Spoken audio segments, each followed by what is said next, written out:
Halimaw sa karagatan, totoo kaya ang mga ito? Tunay din kaya ang mga naglalabasang mga artikulo patungkol sa kanila? Halina't ating alamin ang misteryo dito sa Misteryo PH. Kung gusto mo ka-misteryo ang ganitong mga klaseng video, huwag kalimutang mag-subscribe at mag-iwan ng iyong komento patungkol sa iyong reaksyon sa ating video. Simulan na natin. Mga hayop na hindi natin alam. Kung nabubuhay nga ba o nagko-coexist kasama nating mga tao? Kaya mo bang mabuhay kasama ang mga nilalang na ito? Ano ang gagawin mo kung sakaling makakasalamuha mo ang mga misteryosong nilalang sa karagatan? Halina't tuklasin ang kagimbal-gimbal na misteryo sa ilalim ng ating karagatan. Crabzilla, isang 50 talampakang alimango, ang namataan sa isang dalampasigan kung saan marami ang naninirahan dito. Na kung ating susuriin, tila ba isang napakalaking anino ng isang alimango. Na mistulang naging bangungot naman para sa mga nakatira dito.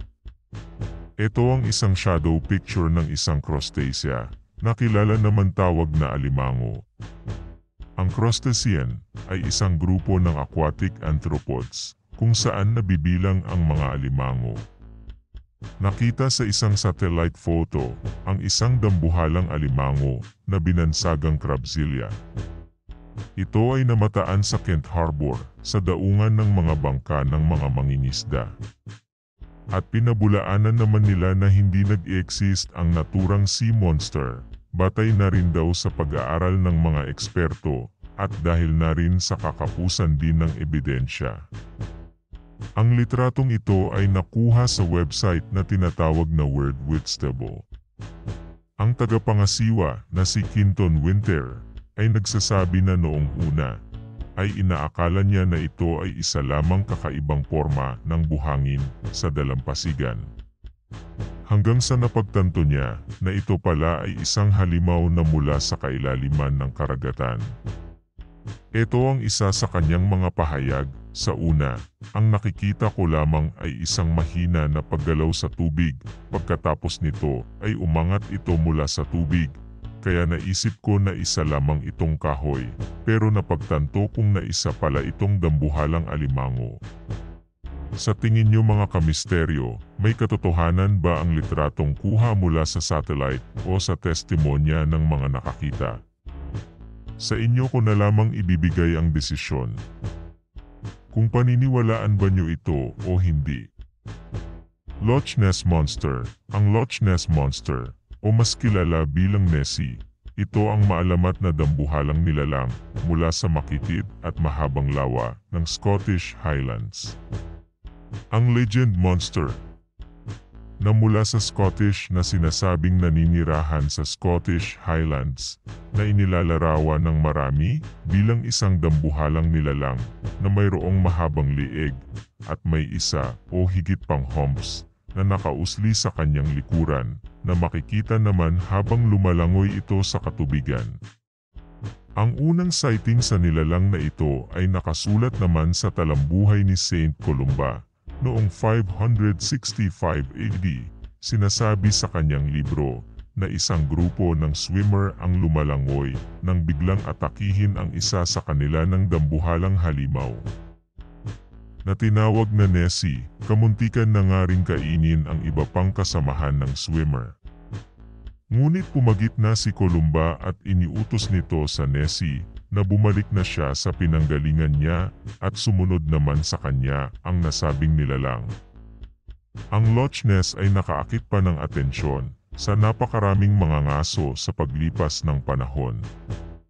Gumamit na rin ang eksperto ng sonar noong taong 1987 at 2003 upang hanapin ang nilalang na ito, ngunit walang nagtagumpay na magkaroon ng matibay at konkretong ebidensya.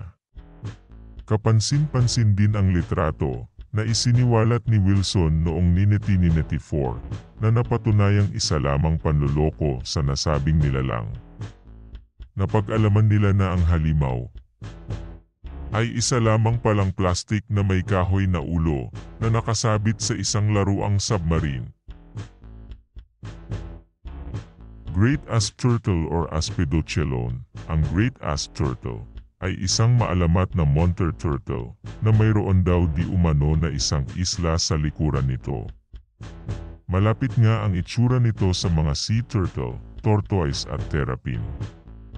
Ang pinaka-distinct na katangian ng dambuhalang pagong na ito ay mayroon itong malaking isla na nabuo sa taas ng kanyang shell.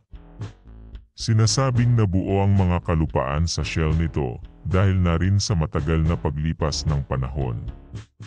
Nakalaunan ay unti-unti itong nabuo hanggang sa umaabot na sa punto kung saan kaya na nitong bumuhay ng isang populasyon.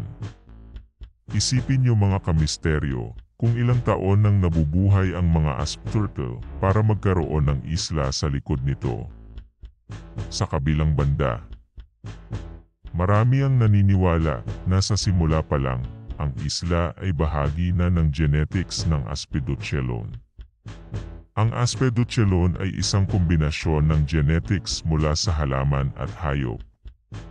Kung ating susuriin, mayroon itong kamukha na isang Pokemon karakter na kung tawagin ay si Torterra, isang fictional karakter sa palabas na Pokemon. Ano sa tingin mo kamisteryo? Totoo kaya ang dambuhalang nilalang na ito? Naniniwala ka ba na may ganitong klaseng nilalang ang nabubuhay? Kamisteryo, tignan ang inyong kapaligiran at baka di mo namamalayan na nakatira na pala kayo sa isang populasyon na nabuo sa likod ng isang pagong. Kraken, ito na yata ang pinakakilala sa lahat ng halimaw sa karagatan na alam natin. Ito ay nagmula sa Scandinavian sea monster.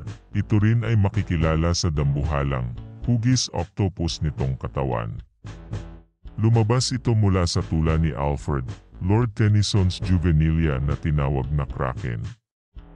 Bumalik tayo kung saan nga ba nagmula ang halimaw na ito. Nakasulat sa kasaysayan ng Kraken sa aklat ni King Sverre ng Norway noong 1180. Katulad ng maraming alamat, ang Kraken ay nagsimula sa isang totoong pangyayari, bumabatay din sa mga taong nakakita ng di umano higanteng pugita. Para sa mga sinaunang mandaragat, ang dagat ay mapanganib at mapanlinlang.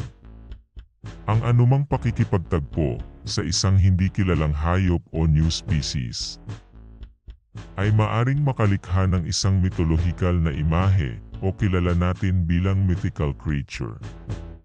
Hanggang sa lumaki na ang kwento at maging bukang bibig na ng mga tao. Sa alamat naman ng mga Nordic, sinasabing binabaybay ng mga kraken ang dagat mula Norway, Iceland hanggang Greenland.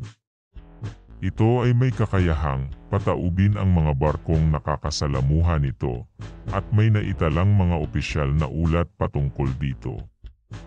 Ngunit sa kabila ng panganib na dala ng mga kraken, ay sinasabing may magandang dulot ito sa mga mangingisda.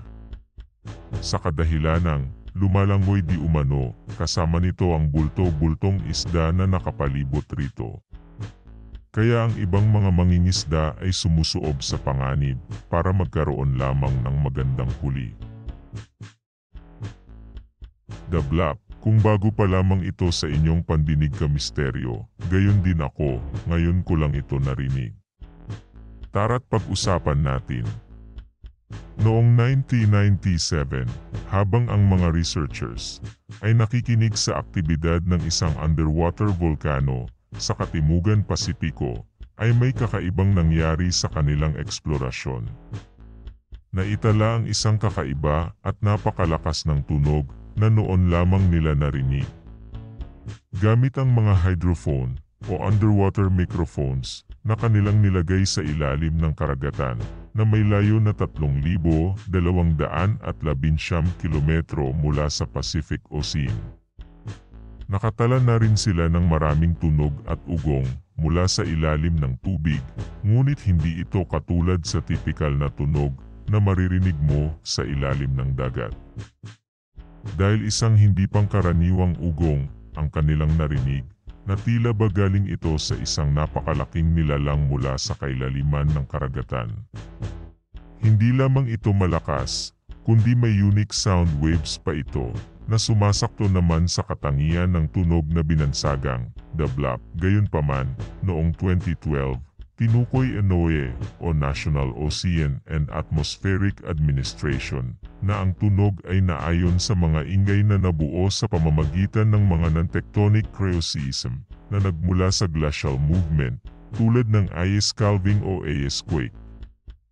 Ngunit posible pa rin ang teorya na isang dambuhalang mammal ang may kagagawa ng malakas na tunog na ito, sapagkat malaki pa rin ang porsyento na tama ang spekulasyon nila dahil sa kakaibang bluff nito.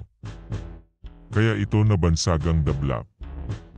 Hanggang ngayon ay pinagdedebatehan pa rin ang teoryang ito, sapagkat ang pattern ng tunog ay nagpapahiwatig na nagmula ito sa isang dambuhalang uri ng hayop.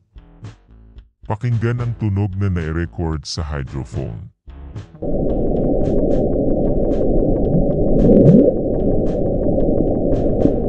Sabihin na natin na ang tunog ay gawa ng isang blue whale na kilala bilang isa sa pinakamalaking species ng hayop.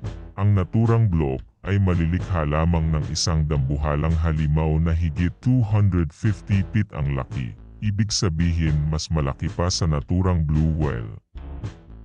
Ano sa tingin nyo ka-misteryo? Maniniwala ka bang gawa ito ng dambuhalang nilalang? I-comment down lang ang inyong mga kasagutan. Marami pang nilalang sa mundo na hindi pa naaabot ng ating kaisipan. May mga bagay na hindi pa natin nakikita na sa kabilang banda ay nagmamasid lang sa ating paligid. Marami ang nabubuong imahe sa ating kaisipan na hindi natin alam kung totoo nga ba o sadyang imahinasyon lang. Kaya naman ang misteryo ito ang iiwanan ko sa inyo mga kamisteryo. Dito lang yan sa Misteryo PH, tandaan ang mundo ay punong-puno ng misteryo na hindi pa natutuklasan ni Numan.